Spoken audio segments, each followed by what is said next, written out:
श्री स्वामी समर्थ. नमस्कार, मी अमित सुभाष फाटक.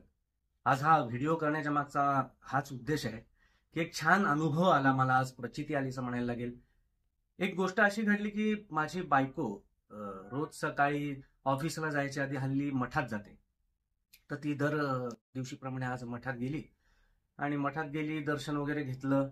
गुरुजींनी तिला प्रसाद दिला.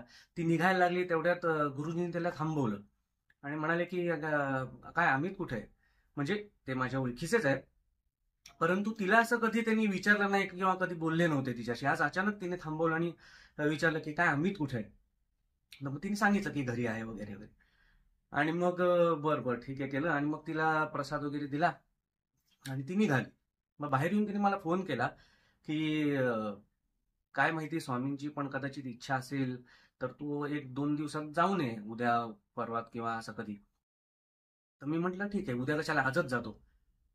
मग मी बरं, तिने मला फोन करून हे जेव्हा सांगितलं की ते आठवण काढत असतील का वगैरे, तेव्हा पटकन माझ्या मनात एक विचार आला की स्वामींना विडा तर नसेल द्यायचा मला, असा जस्ट एक विचार येऊन गेला. आणि म्हटलं ठीक आहे, असेल तर मी ते विसरून पण गेलो. मग घरची 2-3 कामं आटपली आणि मी गेलो मठात. नमस्कार केला, प्रार्थना केली, प्रदक्षिणा घेऊन पुन्हा आलो समोर. तेच गुरुजी होते, त्यांनी मला थांबवलं आणि मला प्रसाद दिला. त्या प्रसादात काय होतं ते तुम्हाला मी फोटोत दाखवतो, बघा. श्री स्वामी समर्थ. म्हणजे याच्यावरूनच कळतं की स्वामी जेव्हा आपल्याला एखादी बुद्धी देतात किंवा आपल्या मनात एखादा विचार उजवतात, तेव्हा त्यामध्ये काहीतरी योजना असते.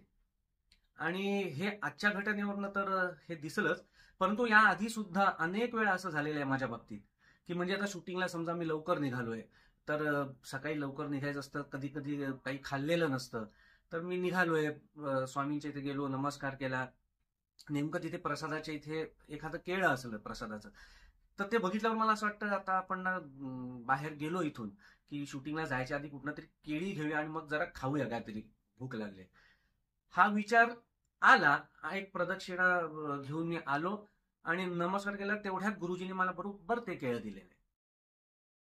असंच कधी वाटायचं की विड्याकडे लक्ष द्यायचं, असं वाटायचं हा विडा आता मिळाला तर काय म्हणजे सुख आहे. हा विचार आल्या आल्या मला गुरुजींनी विडा दिलाय. असं खूप वेळा झालेलं आहे की जे म्हणजे माझी नजर जाईल किंवा मला असा कुठला एखादा विचार आला की मठात, तर तो बरोबर तिथे पूर्ण घडलेला आहे. आणि असं नाही की फक्त मठातच, तर म्हणजे आपल्याला काय इच्छा असते, आपल्याला काय आवश्यकता असते, आपण कशात सुखी राहू, कशात समाधानी राहू, हे स्वामींना बरोबर कळत असतं आणि ते बरोबर त्यानुसार आपल्याशी वागत असतात आणि आपल्यावरती कृपा करत असतात. तर हाच अनुभव मला तुम्हाला एक शेअर करायचा होता, जो आजच घडला आणि त्यासाठी मी हा केवळ व्हिडिओ तयार केलेला आहे. श्री स्वामी समर्थ. आता प्रसादाचा लाभ घेतो. श्री स्वामी समर्थ.